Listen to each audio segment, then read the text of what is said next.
Basta hanggat kaya ko, sisikapin ko na makapagtapos ka ng pag-aaral, anak. Gusto ko masigurado na magiging maayos ka sa buhay. Alam mo naman, itong cancer ko sa matres malala na. Madalas akong manghina kaya hindi na rin ako makapagtrabaho ng maayos.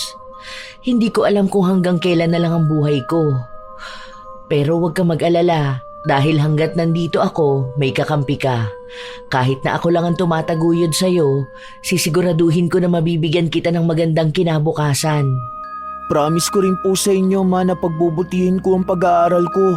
Hindi ko po sasayangin kung anong sinasakripisyo nyo para sa akin. Iisa lang naman ang hiling ng bawat ina. Ang makita ang kanilang anak na natutupad ang bawat pangarap. Ganon din si Jinky para sa kanyang anak.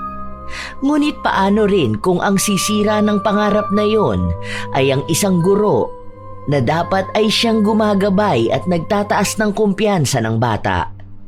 Ano rin kaya ang kahahantungan ng isang gurong matalas ang dila? May kakayahan pa ba siyang makabawi kung itim na kapangyarihan na ang maniningil o pagbabayaran na lang ang pagkakamali habang buhay? Ano bang sinabi ko nung nakaraan? Hindi mo ba maintindihan, ha? Tagalog na yan ang bobo mo pa. Paano kanya naaasenso sa buhay? Sige, mukha naman ding wala kang mataas na pangarap eh. Yan, class, ang nagagawa ng walang kalinga at gabay ng tatay. Mukha ring hindi natuturuan ng nanay niya sa bahay nila. Palibasa kapag mahirap, walang mataas na pangarap. Sana hindi ka na lang nag-aral kung wala ka naman palang natututunan sa paaralan. Grade 9 ka na niyan? Seryoso ba nakaabot ka ng grade 9? Hindi ko po talaga alam kung anong ibig sabihin ng magsanggabal. Anong pinagsasasabi mong magsanggabal? Ang sabi ko, magsanggalab. Naturingang Pilipino ka, ang bobo mo sa sariling wika. Alamin mo kung ano ang magsanggalab dahil bibigyan kita ng mababang grades kung di mo yan masasabi sa akin bago matapos ang time ko. Tumayo ka dyan hanggat hindi mo alam kung anong ibig sabihin yan. Magsindi po ng apoy? Magsindi ng apoy? Saang lupalop mo yan natutunan, ha? Alam mo, nai-stress ako sa katangahan mong bata ka. Wala ka natutunan sa klase ko. Sige, bahala ka dyan sa buhay mo. Mangolekta ka na lang ng kahoy, pansiga para sa bahay nyo. Hay, punyeta naman talaga. Class, makinig naman kayo sa akin. Huwag nyo namang gayahin si TJ. Parang munggo ang utak, walang nagiging laman. Alam nyo, kapag kayo nagpatuloy sa pagiging bobo, wala kayong mararating sa buhay. Kung gusto nyong umasenso sa buhay, ngayon pa lang dapat magaling na kayo sa klase. Napayuko na lang si TJ habang umuupo siya. Napahiya siya. Hindi naman yon ang unang beses. Dahil sa tuwing nagtuturo ang guru nilang yon, ipinapahiya siya. Ang iba namang kaklase niya, nakikita yon bilang biro lang. O sadyang sanay na ang iba sa kanya dahil naging guru na rin nila ito. Hindi siya makapagsumbong sa principal dahil tatay ng guru nila ang principal. Malamang ay mas kakampihan nito ang anak kumpara sa kanya na nagsusumbong. Nang makauwi na si TJ sa bahay nila, naabutan niya ang ina na naghahanda ng mga ukay-ukay na binebenta nito online. Dahil may sakit sa matres si Jinky, hindi na siya makapagtrabaho ng maayos. Bilang siya na lang ang tumataguyod sa anak, gagawin niya ang lahat para mabigyan ito ng magandang kinabukasan. Kaya hindi rin makapagsabi si TJ ng dinaramdam niya. Ayaw niyang maging dagdag stress sa kanyang ina. Marami na kasi itong iniisip para sa kanilang dalawa dahil bibihira lang kung magbigay ang kanyang ama. May sarili na kasi itong pamilyang binubuhay. Kumain ka na muna, anak. May ginawa ako dyang Graham bar. Gusto mo yon, di ba? Naalala ko kasi bumili ka nun eh. Ang sabi sa akin, pwede raw yung ibenta eh. Lalo na daming bata dito sa atin.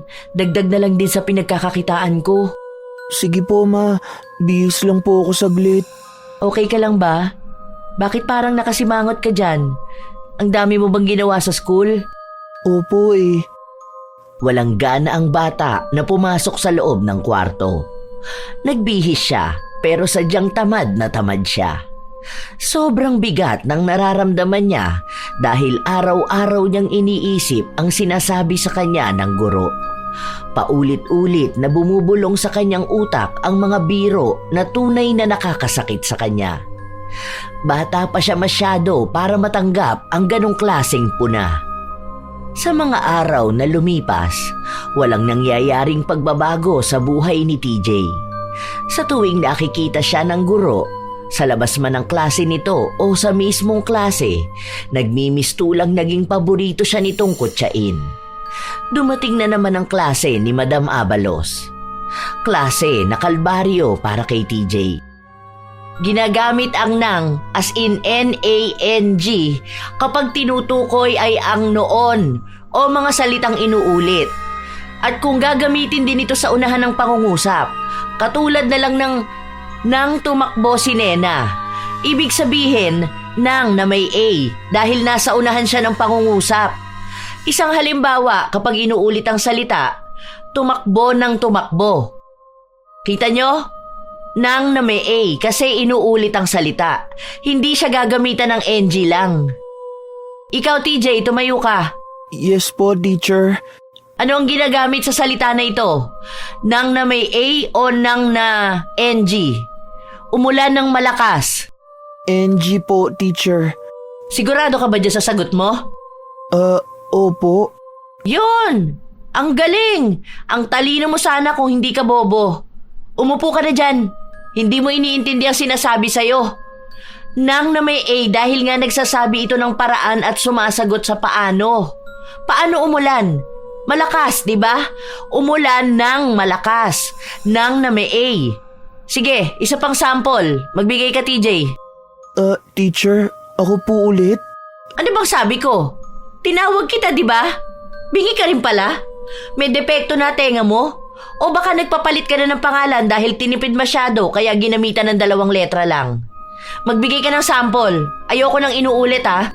Sa bahay ng lola ko? Yon! Ang galing mo talaga, TJ, dahil isa na namang katangahan. Nakaka-proud ka dahil sobrang consistent ng pagiging tanga mo. Nang yan na NG. Ang hirap talaga magturo sa bobo. Hindi gumagana ang utak. Ikaw, April. Yon, tama ka. Kumain ng mabilis. Dahil paano kumain? Mabilis, di ba? Kaya nang na may A. Ayan, TJ, tingnan mo ang mga kaklase mo. Nakatama kahit isang tanong. Baka next week mo pa ito magigets, ano? Okay lang yan. Loading pa yung utak mo. Hindi natin agad maaagapan kapag mahina ang kokote. Napahiya na naman sa klase si TJ. Pinipilit naman niya ang sarili na maging matalino o makasabay man lang sa mga kaklase niya. Kung tutuusin, hindi naman mahina ang utak ni TJ. Nakakasagot naman siya sa iba nilang klase. Mataas din ang nakukuha niya. Sadyang nawawala siya sa ulirat kapag si Miss Abalos na ang kanyang kausap. Dahil hindi pa siya nagsasalita, nalait na siya. Dahil din doon, nawalan siya ng kumpiyansa sa kanyang sarili. Isang araw, nasa loob ng silid-aralan ang ilan sa mga kaklase ni TJ. Wala pang klase noon dahil ilang minuto pa bago magsimula. Nagbabasa ng libro si TJ hanggang sa kinausap niya ang katabi niya. Ang ganda nito. Alam mo, pangarap ko maging writer eh. Alam mo yun, magsusulat ako ng libro tapos marami makakabasa. Bibigyan kita ng libro pag nangyari yun. Alam mo yun, yung nakaupo ako tapos ang daming book sa gilid ko. Tapos pirma-pirma ako. Tapos may mga magpapapicture sa akin, ganun. O kaya magsusulat ako ng tungkol sa mga balita. Hindi nila napansin na nakatayo sa tapat ng pinto si Miss Abalos. Nalaman lang nila noong natawa ito. Anong pangarap mo maging writer? Talaga ba? Paano ka magiging writer kung bobo ka? Kung hindi mo nga magets yung tinuturo ko. Huwag mong taasan yung pangarap mo, ha? Hanggang pagiging kargador ka lang o kaya maging mangingisda. Natatawa naman ako dyan sa pangarap mo. Napili mo pa talaga yung hindi pwede sa bobo na gaya mo. Kung ako sa'yo, para hindi ka ma-disappoint sa sarili mo, babaan mo yung expectations mo, bata. Hindi ka magiging katulad ng iniisip mo dahil ngayon pa lang wala ka ng kakayahan. Ibig sabihin, kung mahina ka sa pag-aaral, mahina ka ring umabot ng pangarap. Huwag mo nang lukuhin ang sarili mo.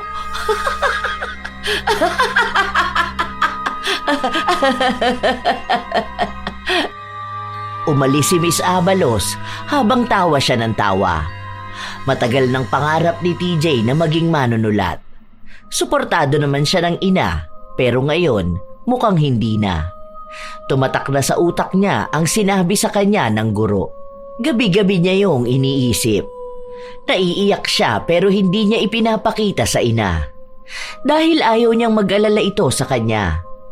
Kapag nagpakita siya ng kahinaan, malalaman lang ni Jinky na malaki ang problema niya sa paaralan. Baka maging dahilan lang din yun ng malalang problema ng ina. Habang wala siyang pasok, nasa loob lang siya ng kwarto, nakakulong, tulala sa kisame. Ang daming tumatakbo sa kanyang isipan. Hindi na niya alam kung ano ang pakikinggan.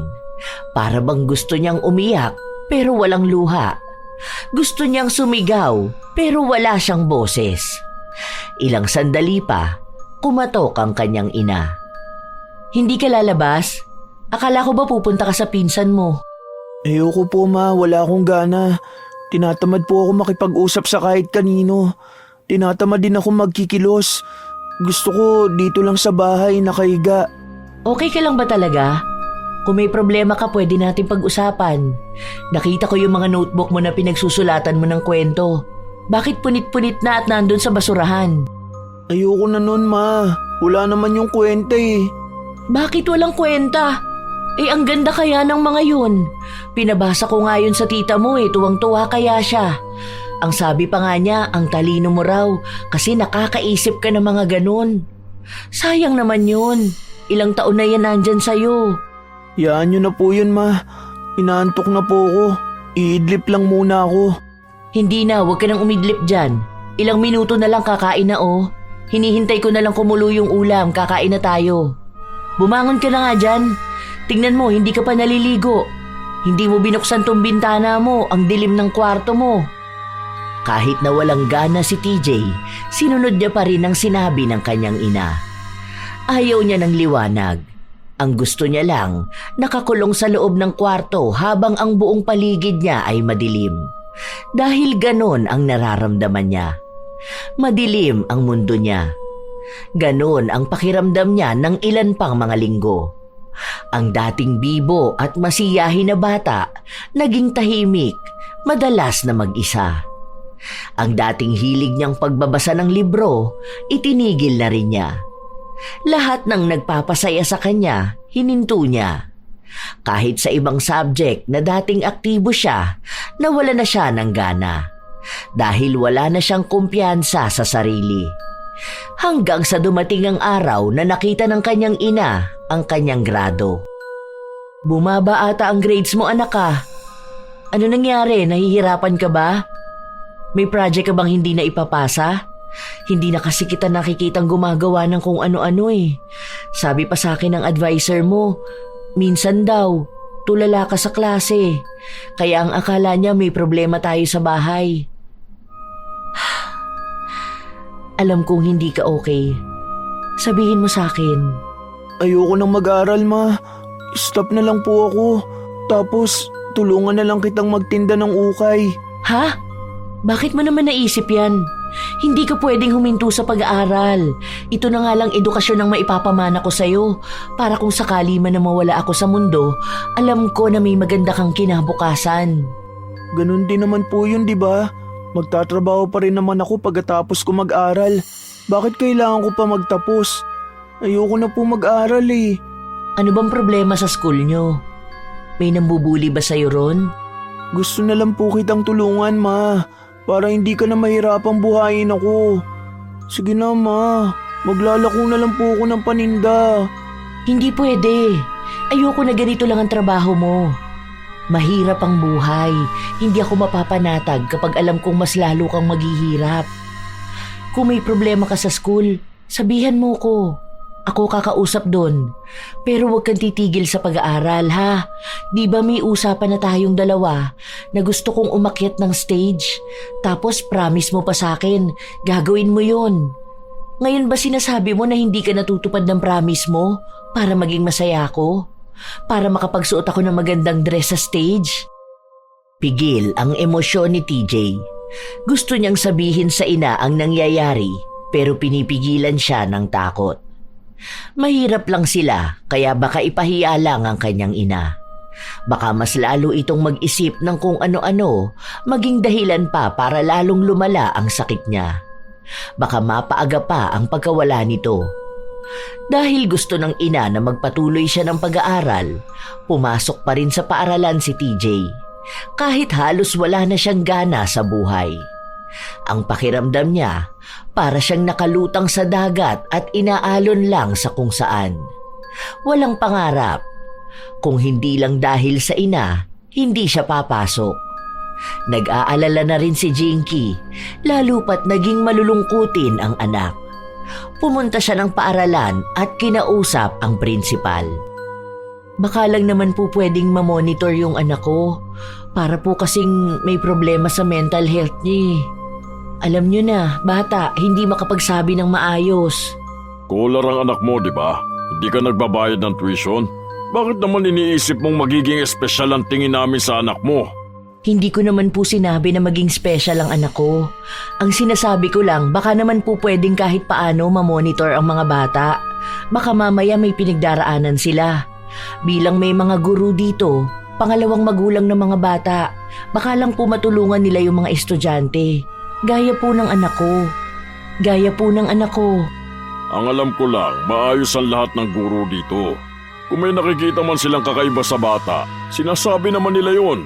Kapag nag-report sila sa amin, ibig sabihin nun, kailangan din namin kayo ipatawag.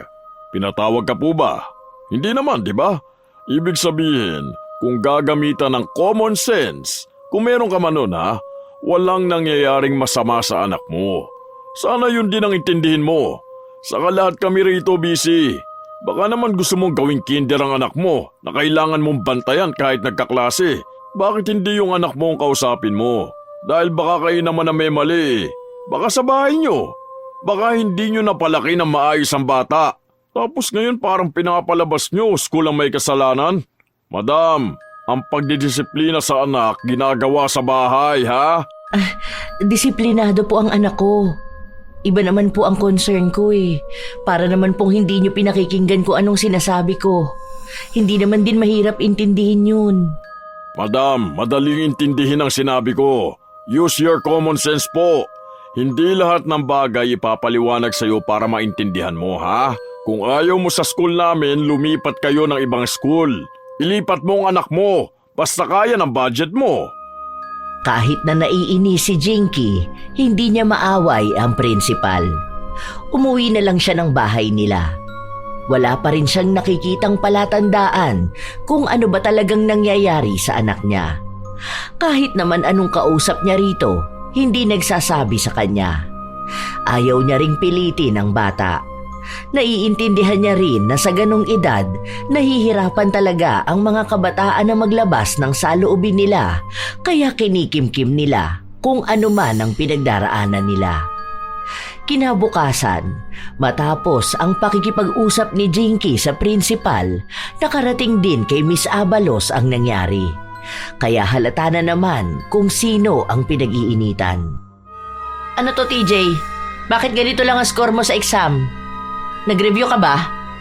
Ang dali-dali na nga lang nito, hindi mo pa talaga nasagot? Nag-review po ako. Hindi ko lang talaga maalala yung iba. Ang hina talaga ng memorya mo, ano? Halatang walang ambisyon sa buhay eh. Ikaw yung pinakamababa sa klase. Lagi ka na lang nahuhuli. Tapos yung nanay mo kumakademand sa amin, daig pa yung top student ka? Ano pong ginawa ni Mama? Hindi ko po alam na nagpunta siya. Nagpunta rito sa school. Nagrereklamo sa principal na bakit parang hindi ka natututukan. Ikaw na nga ang lagi kong tinatawag sa klase. Wala ka lang talagang alam. Akala ata ng mama mo baby ka eh. Uy, ang baby ng mama niya. Nagtawanan ang buong klase dahil akala nila biro lang yon. Pero ang simpleng biro na yon ang dahilan kung bakit nawawala ng gana si TJ mag-aral. Iniisip niya lang ang kanyang ina. Ang iba kasing mga kaklase ni TJ, sumasabay sa pagbibiro ng kanilang guro. Kapag may sinasabi ito, kahit na masakit, hihiritan nila ng biro. Tanging si TJ lang talaga ang hindi natutuwa sa mga ganoong klase ng biro. Isa rin sa iniisip niyang dahilan kaya ilag ang iba sa kanya o ayaw sa kanya ni Miss Abalos ay dahil hindi sila mayaman. Ang iba kasing nanay ng mga kaklase niya nagbibigay rito ng regalo. Katulad nung isang araw, may nagbigay ng gintong hikaw sa guro nila kaya tuwang-tuwa si Miss Abalos. Tanging ina lang ni TJ ang walang inilalabas na kahit na magkano para gumastos ng ibibigay sa guro. Nang makauwi na si TJ, kinausap niya ang ina at sinabi ang tungkol sa pakikipag-usap nito sa prinsipal. Bakit sinabi pa sa'yo ng prinsipal? Akala ko ba hindi ipapaalam sa bata? Diyan pa lang ramdam ko nang may nangyayaring kakaiba sa school mo. Kung hindi lang maganda dyan at libre dahil sa scholarship mo, inilipat na kita. Ang layo naman kasi ng public school dito sa atin. Ayoko naman magbiyahe ka ng malayo. Mas lalo akong hindi mapapakali nun. Basta ma, huwag ka na lang makipag-usap dun sa kanila ha. Hayaan mo na lang po ako. Na-stress kasi ako. Iba yung inaasta mo nito mga nakaraang araw. Parang ang dami mong iniisip na problema. Nag-aalala ako, lalo na ang sabi mo pa sa akin, ayaw mo na mag-aral. Kung may problema sa school mo, dapat maayos na yun kaagad. Sige po, mag-aaral na ako. Basta huwag ka na pupunta sa school ha. Mas lalong nagkaroon ng pagdududa si Jinky. Kung walang problema ang anak sa paaralan nila, hindi ito magiging ganon. Ilang araw pa ang lumipas, nang hihina si Jinky, kaya hindi niya masyadong maasikaso ang anak. Pasensya ka na talaga anak, hindi ako makakasama sa family day. Ang sakit ng puson ko ngayon, ang lakas pa ng dugo ko. Pero si Tita Kikay mo naman sasamahan ka. Sinabihan ko na siya eh. Bukas yun, di ba? Okay na po ma, wag na. Kasi hindi naman po tuloy yung event eh. Hindi ko po alam kung kailan ulit yun. Magpagaling ka na lang po muna. Hindi na tuloy? Sure ka ba? Kasi kung tuloy naman yan, pwede naman ang tita mo. Basta raw, sabihan ko lang siya. Opo, hindi lang yata nasabi sa GC. Pero hayaan nyo na po yun. Basta wag nyo na lang pilitin kung hindi nyo kaya. Nagsinungaling si TJ. Dahil ang totoo, tuloy ang event pero hindi niya pinilit ang iba niyang kamag-anak na samahan siya. Nahihiya na rin kasi siya sa mga ito kahit pasabihin na tiyahin niya. Lalo na at malaking abala rin ng oras na igugugol masamahan lang siya. Kaya habang ang mga kaklase niya ay may mga magulang, mag-isa lang si TJ. Hindi siya sumasali sa kahit na anong laro, lalo na kung kasama ang mga magulang. Napansin siya ng iba, kaya nagtanong sa kanya kung nasaan ang mga magulang niya. Wala po. Kaalis lang ni Mama. Masama po kasi ang pakiramdam niya eh. Pero kanina po nandito naman siya. Sabi ko lang po, umuwi na lang siya para kahit po paano makapagpahinga siya. Di ba po? Okay na rin naman po ako rito eh. Hindi naman po ako maglalaro. Maayos naman nung una dahil nga walang ibang pumapansin sa kanya. Wala pa rin siyang sigla kaya nakaupo lang siya sa dulo. Pinapanood ang mga batang masasaya habang siya hindi alam kung ano bang nararamdaman niya. Ilang sandali pa, nilapitan siya ni Miss Abalos. Ano, wala ka magulang? Hindi po makakapunta si Mama dahil masama po ang pakiramdam niya. Doon na lang po muna siya sa bahay namin. Sus, ano ba naman yung nanay mo? Iisa ka na nga lang niyang anak eh, hindi ka pa maasikaso. Para isang araw ka lang sasamahan sa school, hindi pa magawa. Nakakaawa ka talaga. Hindi ka na iniintindi ng magulang mo. Hindi ka pa makapag-aral ng maayos. Dahil nga kakapiranggot lang yung utak mo. Hay, bakit ba may mga taong ganyan sa'yo? Makaalis na nga. Hindi na yon pinansin pa ni TJ dahil wala siyang pakialam sa kutya ng iba. Basta maayos ang kalagayan ng ina. Sa mga araw na lumipas, pinipilit ni TJ na ibalik ang kanyang sigla. Ngunit sa tuwing magiging maayos siya, saka naman yun sisirain ng kanyang guro. Habang nagkaklase, tinanong na naman siya. Nasagot niya naman ang maayos, pero sa pangalawang tanong sa kanya, hindi niya agad nasagot kaya galit na naman si Miss Abalos sa kanya. Halatang wala kang silbi, ano? Simple na nga lang tong tinatanong ko, hindi mo pa talaga masagot? Simple, ibig sabihin napakadaling bagay. Alam mo, sa lahat ng mga naturuan ko, ikaw ang pinakabobo sa kanilang lahat. Pinakamalalang naging estudyante ko. Ngayon ko lang nalaman na sadya talagang may mga taong mahina ang utak kahit ilang beses mong turuan. Ang tagal mo bago maintindihan yung tinuturo sa'yo. Huwag ka na lang kaya mag-aral, ano? Scholar ka. Sayang ang pinapaaral sa'yo ng gobyerno kung ganyan ka. Ang laki ng gastos para sa'yo. Galing sa tax namin yan. Alam mo, ngayon pa lang sinasabi ko na sa'yo ha, wala kang mararating sa buhay. Hindi ko naman po talaga alam. Wala naman po akong maalala na tinuro niyo yan. Pasensya na po, teacher. Eh ano nga bang maaalala mo? Di ba, ganito kaliit ang utak mo oh. Mas maliit pa sa munggo. Kung ganito ka palagi, ha? Wala ka talagang pangarap na maaabot. Magiging mababang tao ka. Gayahin mo na lang ang mama mo, nagbebenta ng ukay-ukay. Kasi malamang, siguro nung nag-aaral yun, bobo rin siya. Baka yun ang namana mo sa kanya. Sana hindi na kita makita bukas. Tulala na naman si TJ matapos nun. Lagi niyang iniisip ang masasakit na salitang sinabi sa kanya ng guro. Sinubukan din siyang kausapin ng isa niyang guro pero wala siyang sinabi. Nung tanungin ng kaklase niya, nalaman ang nangyari. Pinagtanggol naman siya pero bilang prinsipal ang ama ni Miss Abalos, wala silang naging laban. Kaya nakiusap na lang din si TJ na wag na siyang tulungan dahil baka madamay pa ang ibang tao. Nakiusap din siya na wag na lang sabihin sa ina. Pinaliwanag niya ang sakit ng ina kung bakit iniiwas niya ito sa stress. Naunawaan naman siya ng guro, kaya may awa talaga itong nararamdaman sa kanya. Nang pumasok sa paaralan si TJ, pilit na lang niyang iginagalaw ang katawan dahil nga sa wala na siyang gana sa lahat.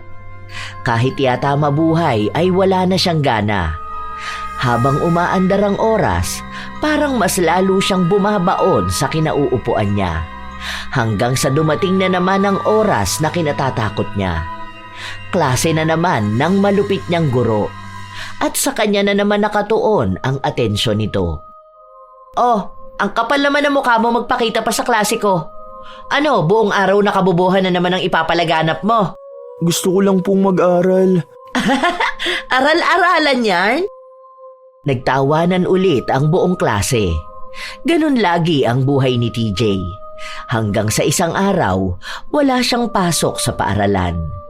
Nasa loob na naman siya ng kwarto. Alam niyang mabaho, alam niyang magulo, pero wala siyang balak maglinis. Kapag nakita na naman yon ng ina, pagsasabihan na naman siyang maging masinop sa sarili. Pero paano nga ba niya gagawing maging masinop kung hindi niya maintindihan kung ano ba ang nararamdaman niya? Bakit ba ang hirap maging masaya? Parang ang lungkot ko. Hindi ko maipaliwanag eh. Hindi ko rin naman makukwento sa iba dahil sinong makikinig sa akin. Sobrang boring ng kwento ko. Wala rin naman makakaintindi sa akin dahil kung ako nga hindi ko maintindihan ang sarili ko. Parang gusto ko na lang matapos lahat. Nang kinagabihan na yon, sabay silang kumakain ng ina. Masarap naman ang ulam, pero kahit na anong gawin ni TJ, parang hindi niya yon gusto. Wala na siyang kahit na anong gusto. Ganon na kalala ang nararamdaman niya. Ano ba nak, hindi mo man lang nagalaw yung pagkain mo ah. Tingnan mo nga, nilalaro-laro mo lang yan. Wala po akong ganang kumain, ma. Ayoko na. Ayaw mo ba ng ulam? Anong gusto mo para ipagluto kita? Hindi pwedeng hindi ka kakain. Paano ka magkakaroon ng resistensya niyan? Nag-aaral ka, kailangan ng utak ng pagkain. Wala akong ulam na gusto, Ma. Wala po akong maisip. Basta ayoko lang kumain. Kaninang umaga hindi mo ginalaw yung pagkain mo. Tapos yung merienda mo iniwan mo lang sa lamesa ni hindi mo ginalaw. Ngayon sasabihin mo na wala kang gana? Ano ba talaga? Hindi pwedeng wala kang gana. Baka magkasakit ka pa niyan. Hindi ko alam eh. Basta alam ko po busog ako. Hindi ka tatayo dyan hanggat hindi mo kinakain yan. Sige, kahit na hindi mo na ubusin yan, kahit na kalahati lang ang makain mo, para lang malamanan yung tiyan mo. Hindi pwedeng matulog ka nang hindi kumakain. Pinilit ni TJ kumain, pero naduwa lang siya. Nagsuka. Parang hindi tinatanggap ng tiyan niya ang sapilitang pagkain dahil wala talaga siyang gana.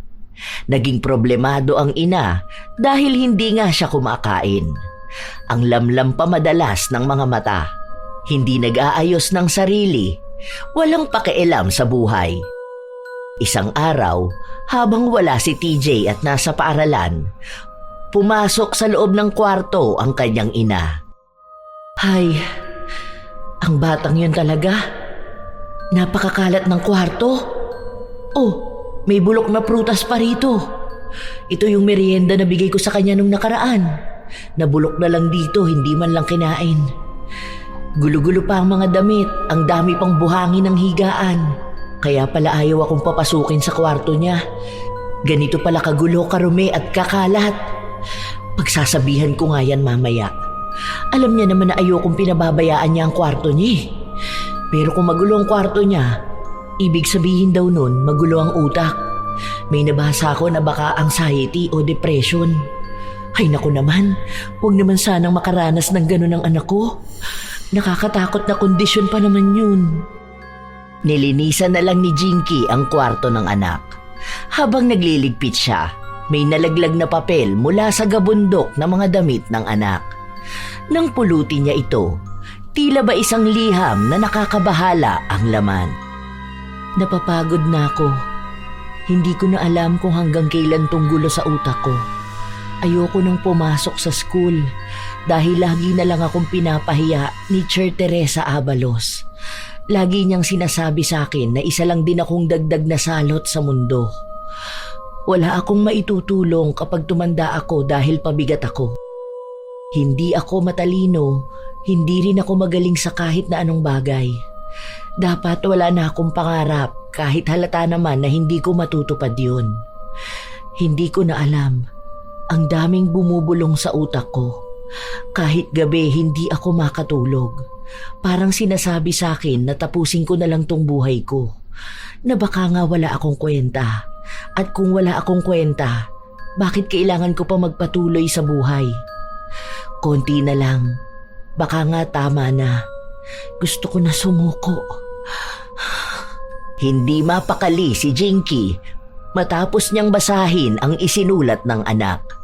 Para ba itong pamamaalam sa masama niyang balak? Mabuti na lang umuwi na rin nun si TJ. Hindi na nakapagsalita pa si Jinky. Mahigpit na lang niyang niyakap ang anak. Umiyak siya. Hindi niya pa alam kung paano siya magsasalita. Wala namang ina ang magnanais na malamang may dinaramdam ang anak na hindi kayang sabihin. Naging mas kalmado na siya. Sa kanya kinausap si TJ. Ipinakita niya ang sulat na nabasa niya. Anak ko, huwag mo namang gawin to. Diba? Ang sabi ko sa'yo kapag may problema ka sabihin mo sa akin. Kapag kailangan mo ng kakampi, andito lang ako. Naiintindihan ko na nalilito ka. Naiintindihan kita, anak. Pero please, huwag mong gagawin kung anumang naiisip mo, ha? Hindi totoo na wala kang kwenta. Dahil para sa akin, ikaw ang dahilan kung bakit ako nabubuhay. Ikaw ang dahilan kung bakit nandito ako sa mundo at lumalaban. Marami kang pangarap. Marami kang talento. Alam mo, ang buhay hindi natatapos sa paaralan lang. Kahit na kailan, hindi sukatan ng taas ng grado. Dahil ang buhay, maraming ibig sabihin. Malawak ang mundo. Ang paaralan, ang grado, parte lang yan ang buhay mo. Pero hindi yan ang pagkatao mo. Mas makabuluhan ka kaysa sa grado mo. Kaya huwag mong iisipin na dyan lang iikot ang buhay mo. Kaya huwag mong wawakasan ang buhay mo dahil lang sa sinasabi sa'yo. Sorry ma, hindi ko masabi dahil ayoko maging problema pa ako. May sakit ka na, lagi ka nanghihina, madalas na nasasaktan ka. Kapag nakikita kita, umaatras ako. Kasi paano kung makadagdag pa ako sa iisipin mo? Ayoko nun. Hindi ka problema. Kahit na anong mangyari, hindi ka magiging problema sa akin. Kung pinagagalitan kita minsan o pinagsasabihan, hindi ibig sabihin nun na problema ka. Kaya sabihin mo sa akin lahat, ha? Paano po ma? Feeling ko wala na akong halaga eh. Lagi kong nararamdaman na ang dilim ng mundo. Parang wala akong makitang pangarap. Kapag nagiging maayos na ako, lagi sinasabi sa akin ni Teacher Abalos na wala akong kwentang tao. Hindi yan totoo. Kaya huwag mong pakikinggan. Kahit yung mga bulong sa utak mo, hindi yan totoo. Ang totoo, itong pagmamahal ko sa'yo. Ang suporta ko sa'yo. Ipaglalaban kita. Hindi ako papayag na ganito lang ang mangyayari sa'yo. Ma, baka naman ikaw pa ang mapahamak. Alam mo naman po na hindi mo sila matatalo eh. Mayaman sila. Wala akong pakialam sa yaman nila. Ilalaban ko to. Hindi pwedeng sa'yo o sa ibang bata to mangyari. Ang guro, trabaho niyang magturo at magdala sa mga bata patungo sa pangarap nila. Hindi ang sumira ng paniniwala at determinasyon. Kakampi mo ko. Doon, kahit na paano, gumaan ang pakiramdam ni TJ. Para siyang nakalabas sa kadiliman. Lalo na noong mahigpit siyang niyakap ng kanyang ina. Kinabukasan, sumugod si Jinky sa paaralan kung saan kinausap niya si Miss Abalos. Hindi na siya nag-aksaya pa ng oras para ilabas ang hinanakit niya. Anong karapatan mo sabihin na walang kwenta ang anak ko? Teacher ka! Matalino ka! Bakit hindi mo ginagamit ang utak mo? Hoy! Excuse me! Anong pinagsasasabi mo dyan? Huwag mo akong kakausapin ng ganyan dahil hindi kita ka-level.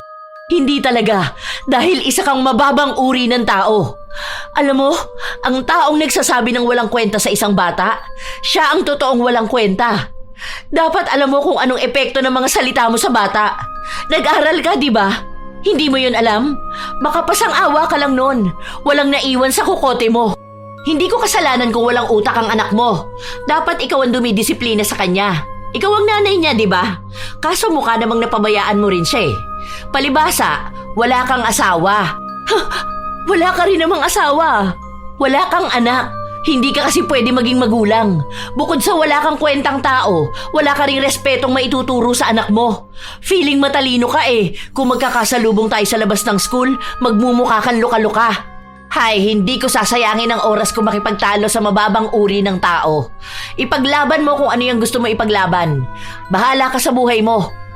Huwag mo akong guguluhin ha, dahil ako ginagawa ko lang kung anong trabaho ko. Ang turuan at itama ang mga bata kapag nagkakamali sila. Isang beses lang nagbabanta si Jinky dahil ang susunod na gagawin niya, tiyak may mapaparusahan. Lumapit siya sa principal. Sinabi niya ang tungkol sa ginawa ni Miss Abalos. Umaasa siya na baka sa pagkakataon na yon ay may makinig sa kanya at bilang namamahala ng mga guro, may gagawin ang ama ni Miss Abalos. Ngunit sa bawat kwento niya, humihikab pa si Carlito. Tunay na nakakabastos dahil wala siyang maramdaman na simpatya para sa problemang kinakaharap ng kanyang anak. Ay nako madam, parte talaga ng buhay ng mga bata yan. Huwag natin gawing sensitive ang mga anak natin ha. Noong ang kabataan ko, mas malala ang mga teacher namin eh. Wala namang ganito na sumugod na nanay. Kaya tignan mo, ang tatag ng mga matatanda. Huwag mong igaya ang buhay mo noon sa buhay ng mga bata ngayon. Kaya mataas ang suicidal rate sa mga kabataan dahil sa ganyang mindset. Hindi ba kayo nagseseminar tungkol sa mga nangyayari ngayon? Sa bagong henerasyon? Talagang ganyan ka mag-isip? Ginawa kasing sensitive ang mga bata. Saka yung anak ko pala biro yun. Kung hindi marunong tumanggap ng biro ang anak mo, malamang masasaktan siya. Dadamdamin niya yun. Hindi naman pwedeng seryoso lagi ang mga guro, di ba? Boring naman yun. Minsan, kailangan natin ng konting saya. Ganon din sa pagtuturo sa mga bata. Imbis na yung anak ko ang pagsabihan, yung anak mo na lang. Dahil turuan mong hindi maging sensitive. Kung nabuhay pa yan ng panahon ko, baka hindi niya kayanin. Masyadong naging baby ang mga bata Ang sensitive. So wala kang gagawin. Yan lang ang sasabihin mo sa akin matapos ko magreklamo. Bilang prinsipal, ganyan lang talaga. Ano gusto mong gawin ko? Alam nga naman tanggalan ko ng trabaho ang anak ko. Parte naman ng pagtuturo niya yung ginagawa niya.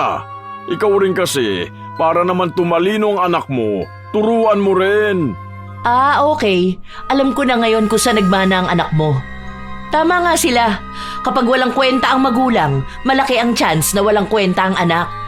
Sayang ang pinag-aralan nyo, hindi pala apply sa ugali. Opo, squammy attitude ako kasi ako walang pinag-aralan. Pero parang magkaka-level tayo.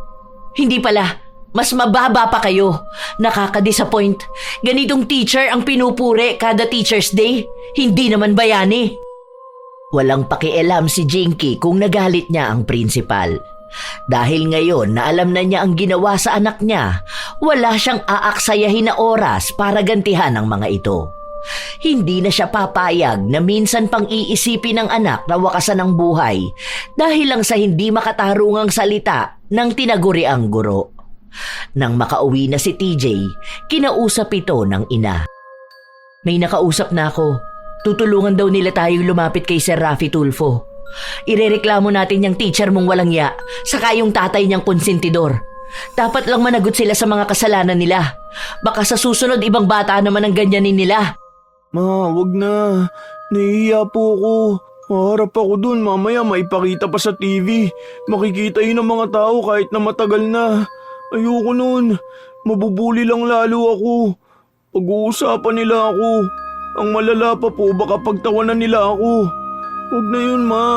Mas lalo lang po ako natatakot sa kahihiyan Mas mapapadali tayong makahingi ng tulong kapag ganun ang ginawa natin. Kasi kung aasa lang tayo sa pagsasampa ng kaso, baka walang mangyari. Dahil maraming gagastusin kapag ganun Hindi tulad kapag humingi tayo ng tulong, mas mabilis silang makakakilos. Wala rin tayong ilalabas na pera. Huwag na po, ma. Sige na po, huwag na. Kaya nga ayoko ipaalam sa iba dahil natatakot ako Ayokong isipin nila na nagpapapansin ako o sobrang nagpapaawa ako. Baka kahit tanungin ako, wala akong masagot. Nahihiya talaga ako kapag ganun, na parang pagkakaguluhan din ako. Mas gusto ko na lang manahimik tapos lumipat ng school. Huwag lang talaga mapanood sa TV. Nagpupumilit si TJ na wag nang ituloy ang pagrereklamo na maaaring umabot sa punto na mapapanood pa siya ng maraming tao. Bilang isang bata na walang kumpiyansa sa kanyang sarili, hindi niya kakayanin ang media. Dahil sa pakiusap ng anak, hindi na lang itinuloy ni Jinky ang pagrereklamo. Pero hindi niya sinabi na titigil siya sa paghihiganti. Dito na niya naisipan na ipabarang ang mag-ama. Pero dahil iisa lang ang kailangang mauna, si Miss Abalos na ang inuna niya. Nais niyang maging mas malala. Hindi lang basta parusa, kundi bagay na magbibigay ng kahihiyan at sakit. Hindi na lang yun sinabi ni Jinky sa anak. Paraan niya ito para maipakita na ang mga taong katulad ng ugali kay Abalos hindi pinapalampas. 2 araw na hindi pumasok si Miss Abalos at nung pumasok siya, para bang may sakit siya. Hindi masyadong maigalaw ang kanyang dila. Hindi naman ito namamaga pero kapansin-pansin na may kakaiba. Pinipilit na lang niyang maging normal ang lahat.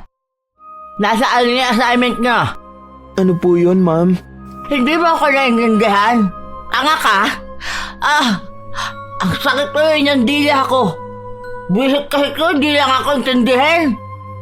Naging katatawanan siya ng buong klase dahil panay sila tanong kung ano bang sinasabi ni Miss Abalos. Dahil nga hindi nila maintindihan. Akala nila isang linggo lang na ganun, pero buwan ang inabot bago kahit na paano ay nanunumbalik ang maayos niyang pananalita. Pero hindi pa rin nawawala ang butas-butas sa kanyang dila. Mas lumalala ito at mas lumalalim. Hanggang sa pinatayo si TJ para sagutin ang isang katanungan. Nang biglang may tumalsik sa damit ng bata. Maliit na uod. Hindi niya alam kung saan galing hanggang sa nakita niyang sa dila ng guro. Kitang-kita nila kung paanong nagbutas-butas ang dila ng kanilang guro. At kada maliliit na butas, may lumalabas na mga uod. Sa tuwing nagsasalita siya, tumatalsik ang mga ito. Sa takot ng mga bata, nagsigawan sila at nagtakbuhan. Dahil doon, nakakuha ng maraming reklamo si Miss Abalos. Nakarating din kay Jinky ang nangyari dahil sa kwento ng kanyang anak. Takot na takot kami lahat, ma. Kasi alam mo yung nakikita sa Facebook, yung butas-butas na paa, pero sa kanya yung dila niya. Tapos as in sobrang liit ng mga uod. Ay, naiisip ko na naman, nandidiri ako. Buti naman, baka inuod na kamo ang dila niya dahil sa kasamaan ng ugali niya. Deserve niya yun. Lahat talaga ng mga taong masasama ang ugali, masama yung nagiging balik sa kanila. Ano po kaya yun? Parang sakit na niya, ganun po? O baka may allergy siya? Kasi talagang kita mo yung butas sa bibig niya. Parang yung butas-butas na parang ganun sa honeycomb. Gagaling pa kaya yun, ma? Sana hindi nakakahawa, no? Magkakaroon pala ng meeting bukas. Ipapatawag daw po lahat ng parents. Baka pag-usapan po yung tungkol dun. Ang dami kasi mga magulang na nagrereklamo. Natatakot mga kaklase ko, ayaw nang pumasok sa klase. Natutuwa si Jinky sa nalaman niya. Alam niyang nagsisimula pa lang ang kalbaryo ni Miss Abalos. Sa kasamaan ng ugali nito, malamang mas malala pa ang daranasin niya. Kinabukasan, maagang nagpunta sa paaralan si Jinky. 1 oras pa bago ang pagtitipon nila. Habang naglalakad siya, nasa lubong niya si Miss Abalos. Bakit naman naka-face mask ka? Baka hindi makahinga yung mga uod sa loob ng dila mo. Wala akong panahon makapag-usap sa'yo. Sayang naman. Ako pa naman gusto ko. Naririnig ko yung mga chismis tungkol sa'yo ah. Ang lala nga raw niyan. Patingin nga ako. Mukhang masaya ka pa sa pinagdaraanan ng ibang tao, ano? Sa bagay, ano ba namang alam mo sa mga ganito? Mga taong katulad mo, wala naman yung ibang alam kundi ang maging masaya kapag naghihirap ang ibang tao. Kaya hindi ka gumagaling dyan sa cancer mo eh. Hindi naman sa lahat ng tao. Ano lang, sa mga katulad mong deserve parusahan. Akalain mo yun, dahil mga bulok na salita ang lumalabas sa'yo, ayan, nabulok yung dila mo. Nakakatakot nga raw eh. Balita ko, tatanggalin ka sa klase ah. Ano yun, mawawalan ka na ba ng trabaho? Wawa ka naman. Ano pala yan? Nalulunok mo yung uod? Tumataas ang balahibo ko oh. Palibhasa, wala kang alam sa science. Hindi ito uod. May mga puti-puti lang ang dila ko dahil sa gamot na nilalagay ko. Saka may pambayad ako sa doktor, no? May gumagamot ng sugar ko. At sa oras na gumaling ako, may trabaho at propesyon akong babalikan. Sana all, no? Inggit ka? Kung sana may pinag-aralan ka lang katulad ko. Okay, tingnan nga natin kung hanggang saan aabot ang kayabangan mo. Uod? Teacher Abalos pala. Edukada ka kuno, pero parang hindi ka naman tinuruan ng good manners and right conduct. Siguro ikaw ang kulelat sa value subject no ano. Sa bagay, wala rin naman nagtuturo na magandang asal sa bahay nyo. Nagmana ka pala sa tatay mong salaula ang ugali. Galit na galit si Miss Abalos, lalo na at hindi na siya nakapagsalita.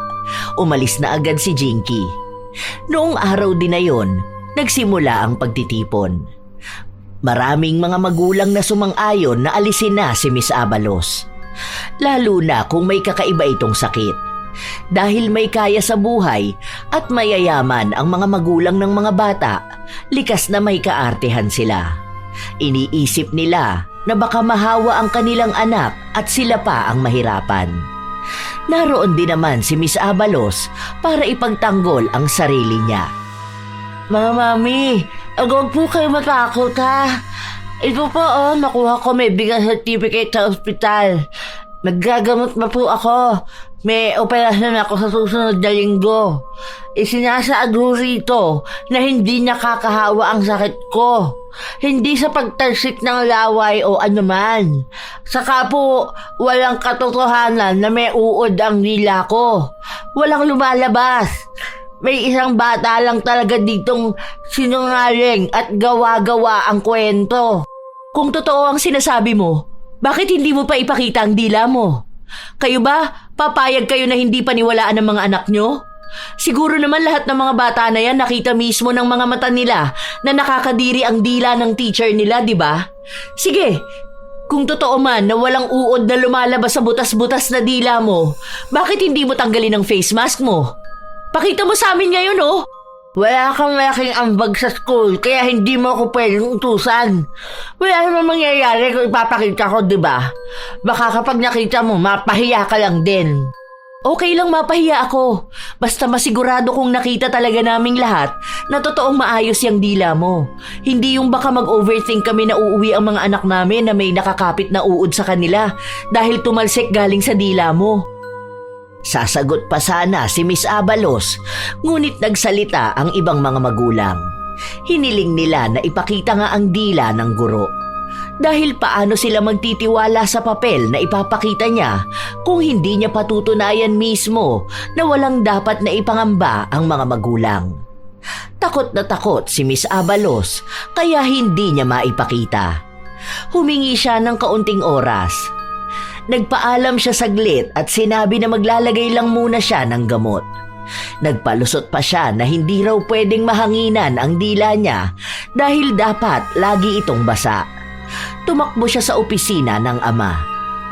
Tulungan mo naman mga dinis. Ayun mo lang yung maliliit na uod. Para kapag pinakita ko sa kanila, malalaman nila na wala talaga lalabas. Buisit kasi yung nanay yung bobong bata na estudyante ko. Pinilit ba naman ako ipakita ang dila ko? Kaya mo na, hindi naman halata eh. Ayoko nga humawak dyan. Takot ako sa ganyang maliliit na buhay. Ay, ano pa yan? Doon ka nga sa labas. Huwag mo ipakita sa akin yan. Kinikilabutan ako. Ang arte mo naman. Anak mo ko, kaya dapat tulungan mo ko. Kadkarin mo lang yung dila ko. Ito naman, akala mo naman mamamatay ka kapag nakahawa ka ng uod. Walang nagawa si Carlito. Dahil kung hindi niya tutulungan ang anak, maaaring mawalan nito ng trabaho.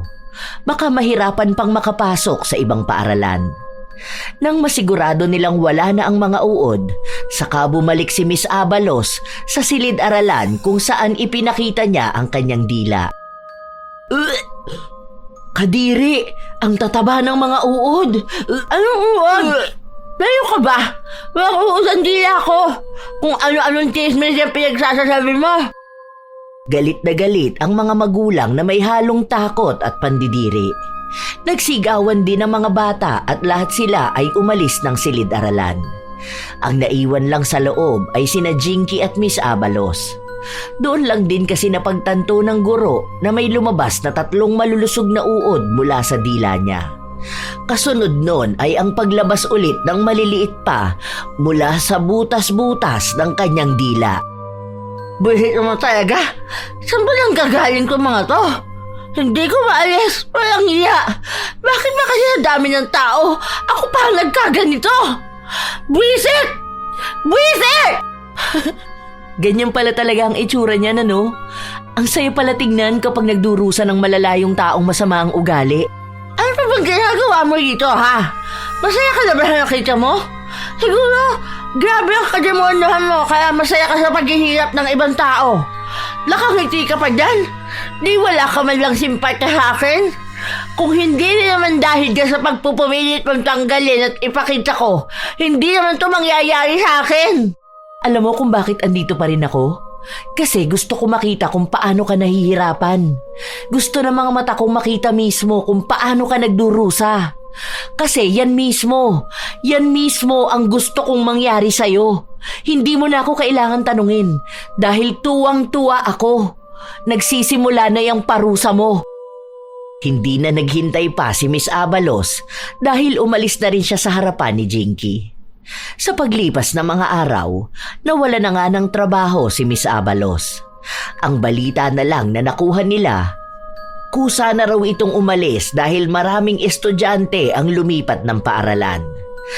Sa takot ng nakakataas na maubusan sila ng estudyante at malugi ang paaralan, pinaalis nila si Miss Abalos. Nagpatuloy ang buhay at naging mabait ang sumunod na guro.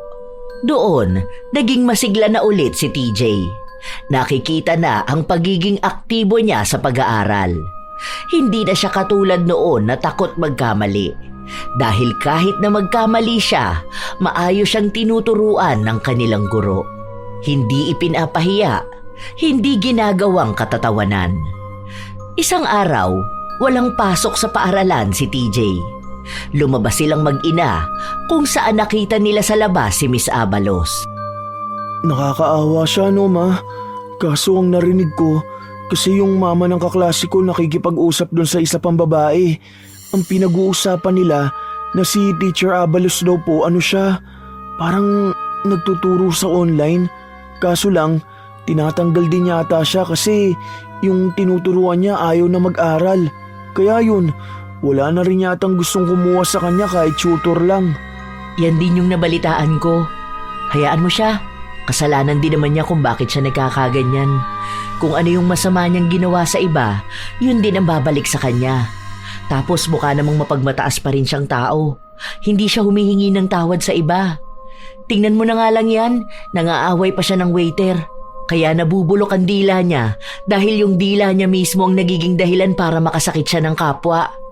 Hindi niya alam kung anong pinagsasasabi niyang masasakit sa ibang tao. Paano na lang kung yung waiter may problema pala? Paano kung iniisip niya na parang lahat na lang nang nangyayari sa kanya, puro na lang mali? Tapos dadagdagan pa ng problema ni Miss Abalos. Hindi nga siya pumapatay ng tao, pero yung mga salita niya naman pumapatay ng pag-asa. Wala namang bayad maging mabuting tao, hindi niya pa magawa. Habang nag-uusap ang mag-ina, napukaw nila ang atensyon ni Miss Abalos kung saan nilapitan sila nito. Ayaw na sana nilang pansinin, ngunit mukhang kaya ito lalapit sa kanila ay para kutsain lang sila o magsabi na naman ng kung ano-anong bagay. Sinusundan niyo ba ako? Para ano? Para makibay ka sa buhay ko? Sana ikaw na lang ang magkaganito Dalawa kayo ng anak mo. Ano? Siguro kahit sa bagong teacher nila, puro kamubuhan pa rin ang pinapailan ng anak ko. Bakit ka naman namin susundan? Sino ka ba? Isa pa, masaya na ang anak ko sa bago nilang teacher. Ang bait nga Ang ganda na ng muka, ang ganda pa ng ugali. Tapos yung dila niya, walang uod. Oh, huwag mong tatanggalin yung face mask mo, baka mahulog yung mga uod na nasa dila mo. Ka-order lang namin ng pagkain. Ang dami rin tao rito Pag may nakapag-video sa'yo, panigurado ko niyan viral ka. Alam mo, hirap na hirap ka na nga, hindi ka pa rin nagbabago. Ano ba naman yan? Bulok pa rin ang ugali mo kaya yung uod andyan sa dila mo namumuhay. Para sabihin ko sa'yo, malapit na akong gumaling. Kaunti na lang.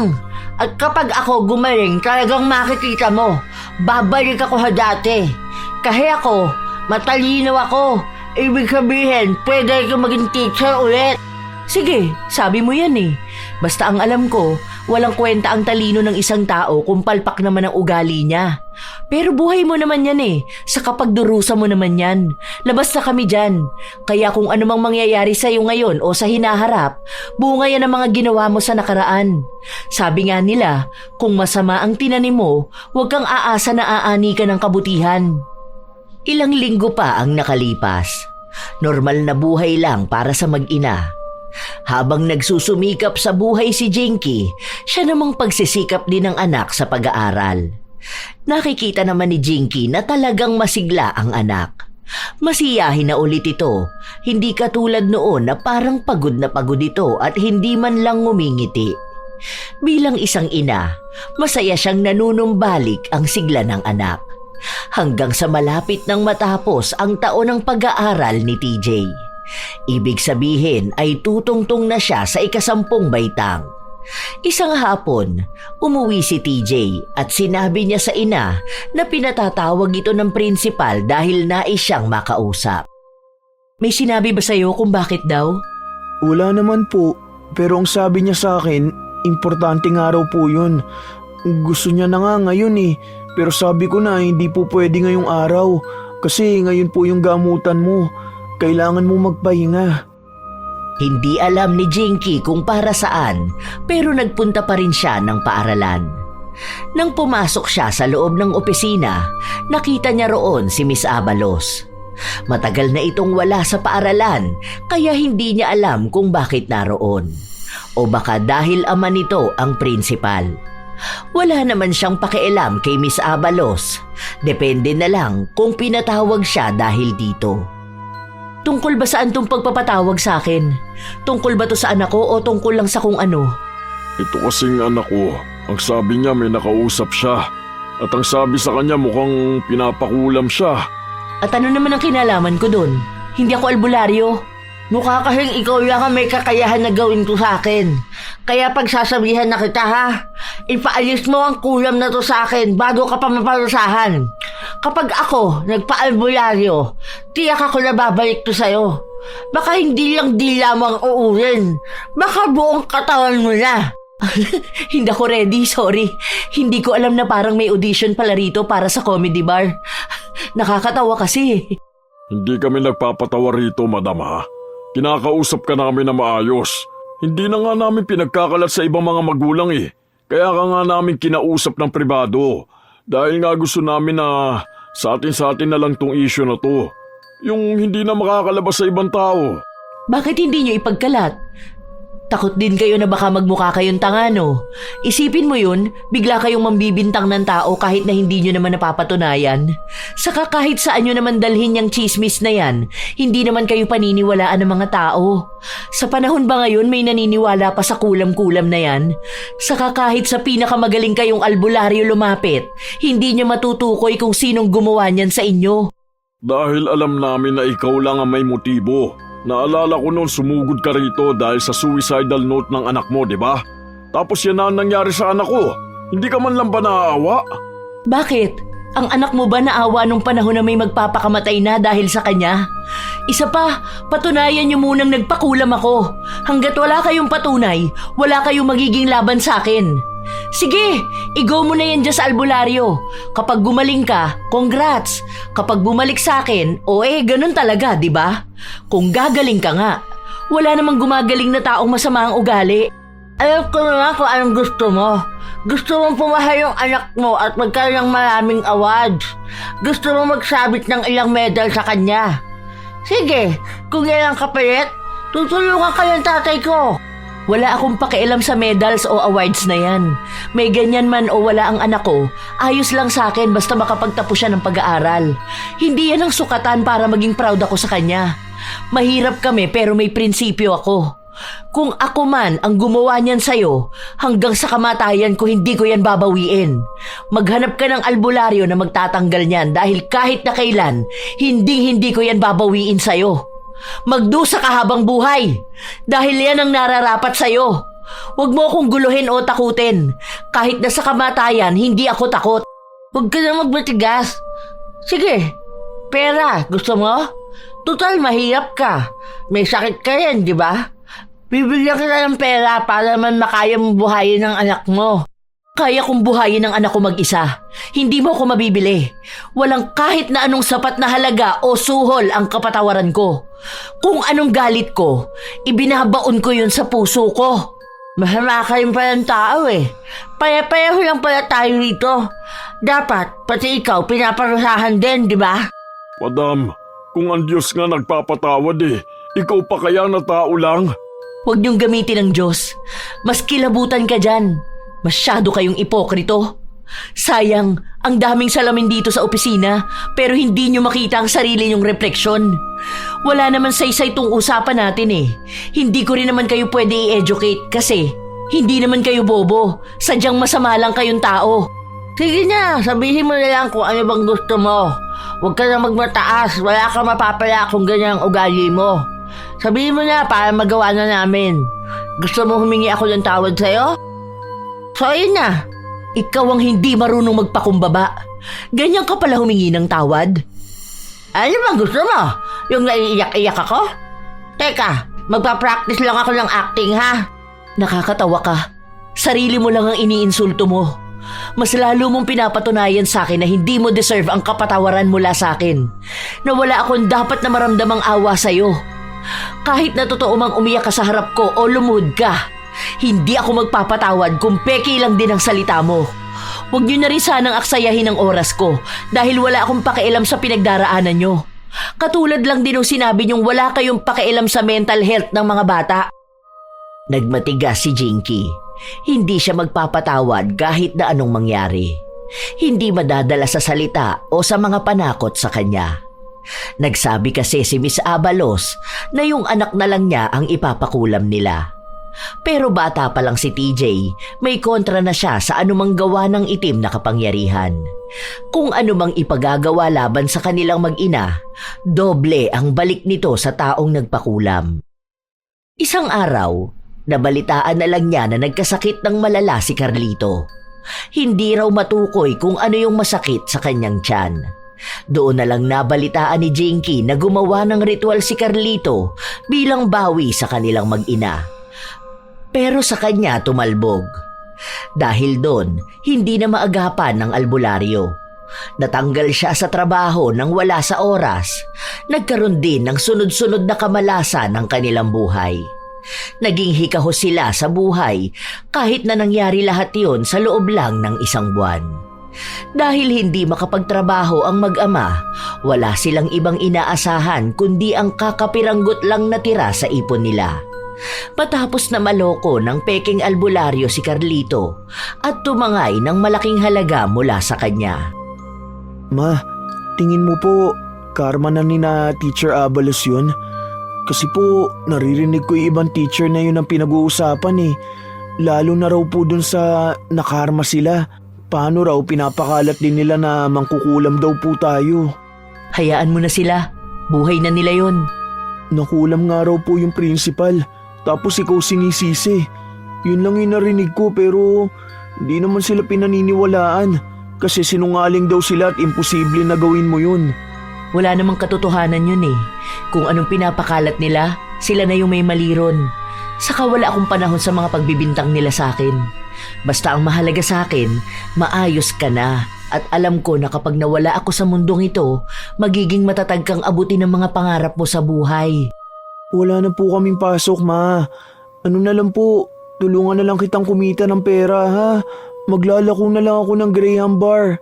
Sige, gagawa na lang pala ako ng marami. Dami ko pa namang kaibigan dito. Alam ko bibili yung mga yun. Sa pilitan talaga pagbibenta ko sa kanila.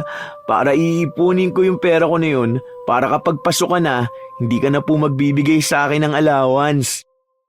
Masayang nag-uusap ang mag-ina. Hanggang sa nakarinig sila ng katok. Wala naman silang inaasahan na bisita. Kung kapitbahay naman nila, minsan tinatawag na lang ang pangalan nila at hindi na kumakatok.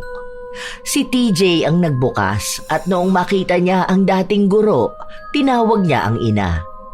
Pinapasok naman ito sa loob ni Jinky, kaya si TJ nagtungo sa kanyang kwarto dahil ayaw niya ring makialam sa usapan ng nakatatanda sa kanya. Anong kailangan mo sa akin na talagang sinadya mo pa ako sa bahay ko? Gusto kong humingi ng tawad sa'yo. Alam mo, sa dami nang nangyari sa buhay ko ngayon, masasabi ko talaga na marami akong natutunan. Ang dami kong taong nasaktan. Natama ka nga. Hindi ko ginagamit ang talino ko para makapagturo ng maayos o makatulong sa mga bata. Ako ang sumisira ng pangarap nila. Sana mapatawad mo ako. Patawarin mo rin ako, pero hindi ko kayang magpatawad. Hindi pa ngayon. Hindi ko alam kung kailan. At hindi ko rin alam kung mangyayari pa. Please, parang awa mo na. Patawarin mo na ako. Hindi ko na alam kung anong gagawin ko sa buhay ko. Kung alam mo lang kung ano nang nangyayari sa amin ngayon. Alam ko naman na nagkamali ako. Wala na ba akong karapatan na magkaroon ng bagong buhay? Paano ko maipapakita na nagbago na ako kung ayaw mo kong patawarin? Maawa ka naman sa akin. Yung tatay ko, hirap na sa buhay oh. Wala na akong ibang choice kundi lumuhod sa'yo. Hindi mo na kailangan lumuhod sa akin. Hindi na magbabago ang isip ko. Wala na akong magagawa sa sakit nyo ng tatay mo. Isa pa, kaya naman ganun na nangyari sa tatay mo dahil sinubukan niya kaming ipakulam, di ba? Yung anak ko, ilang taon lang ba yan? Ako may cancer. Hindi pa ba sapat na nagdurusa na rin kami sa buhay? Gusto niyong gumawa ng masama sa kapwa niyo at nung kayo ang binalikan ng masama, bigla kayo magpapaawa? Magbabago na ako, pangako. Alam ko na ang gagawin ko ngayon. Hindi na ako babalik sa kung anong ugali ko noon. Pangako ko yan sa'yo. Please, maawa ka na sa akin. Hindi ako naniniwalang nagbabago ang taong masama. Walang sakit, walang pagdurusa ang magpapabago ng ugali mo. Kaya ka lang ganyan. Kaya ka lang mabait ngayon at nangangako na magbabago ka dahil yun lang ang naiisip mong paraan para maging maayos ka. Pero hindi yun ang totoong nararamdaman at gusto mo. Bakit? Di ba malaking kasalanan din tong ginawa mo sa akin? Oo, at hayaan mo akong pagbayaran ko kung ano man yung nagawa ko. Pero hindi ako magpapatawad. Hindi ko kaya. Kaya wala kang mapapala sa akin. Kahit na umiyak ka pa at ilang beses mong sabihin sa akin na magbabago ka na, hindi ko pa rin kaya. Para to sa anak ko at sa anak ng ibang tao na maaaring mabiktima mo. Para sa kinabukasan ng ibang mga bata. Para sa mga pangarap nilang nasira mo at masisira mo pa lang. Dahil alam ko at naniniwala ako na sa oras na maging maayos ka at alam mong walang ibang taong kakalaban sa'yo, babalik at babalik ka sa pagiging masama. Kaya hindi ako magpapatawad. O kung magpapatawad man ako, wala na para alisin ang parusa na yan sa'yo. Kaya huwag ka nang babalik sa bahay ko. Hindi mo ako madadala sa mga iyak mo, sa mga pangako mo, sa mga salita mo. Kung ano na tong nangyayari sa'yo, yan na mismo ang balik ng pagiging masama mong tao. Kung ano man din ang magiging kabayaran ko dahil matigas ang puso kong magpatawad, nasa akin na lang yun. Ako rin naman ang magbabayad nun. Basta ang alam ko lang, pinagbabayaran nyo ang sa inyo. Naging matigas ang puso ni Jinky. Hindi niya talaga pinatawad ang dating guro ng anak. Alam niya kung nagpapanggap lang ang isang tao kapag humihingi ito ng tawad. At iyon ang nararamdaman niya kay Miss Abalos. Ginagawa niya lang ang paghingi ng tawad dahil akala niya ay madadala niya si Jinky. Matapos ang naging huli nilang usapan, hindi na ulit sila nagkitang dalawa. Ang nabalitaan na lang niya noong namatay si Carlito at ibinenta ang kanilang bahay. Hindi na rin niya alam kung nasaan na nga ba ang dating guro na matalas ang dila. Ang guro na nang mamaliit ng estudyante at pumuputol ng kanilang mga pangarap. Marahil, naging pag-aalagala na lang ito, bitbit pa rin ang parusa sa kanya na hindi maalis-alis kahit na ano pa ang kanyang gawin. Sa paglipas ng panahon, nakapagtapos na ng pag-aaral si TJ. Naging mahina na rin lalo ang katawan ni Jinky dahil nga sa kanyang sakit. Hindi na rin siya umaasa na hahaba pa ang kanyang buhay o gagaling siya. Basta ang alam niya lang, maganda na ang buhay ng kanyang anak. Hindi na ito kailanman nagduda sa kanyang kakayahan. Tunay talaga na sa mga guro nagmumula ang pagtanggap ng bata sa sarili. Kung siya ba ay may kakayahan, may halaga at may pag-asang abutin ang pangarap niya. Ngunit sa kasamaang palad, may mga guro rin na may masamang ugali, matalas na dila at walang habag kung manghusga. Ang salitang bobo, walang mararating o hanggang dyan ka na lang, ay hindi lamang simpleng salita, kundi tila ba mga sandata ito na kayang sumugat ng pag-iisip at pagkatao ng isang bata. At minsan, mas malalim pa ang tama nito kaysa sa anumang pisikal na sugat. Para sa karamihan ng estudyante, ang guro ang unang otoridad na nagbibigay ng kumpiyansa, nagtatama ng direksyon at humuhubog ng pag-iisip. Kaya kapag mismong guro ang nagtatanim ng pagdududa at kahihiyan, ang bata ay natututo ring maniwala na mababa ang kanyang kakayahan. Nagsisimula ang pagkasira ng pangarap hindi dahil sa kakulangan ng talino, kundi dahil sa kakulangan ng taong naniniwala sa kanya. Responsibilidad ng guro ang magturo, hindi manira.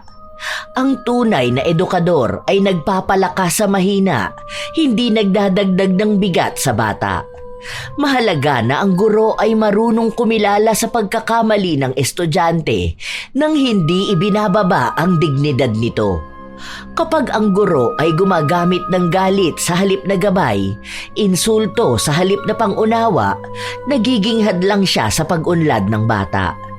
Tandaan na ang guro ay hindi lamang nagtuturo ng akademikong kaalaman.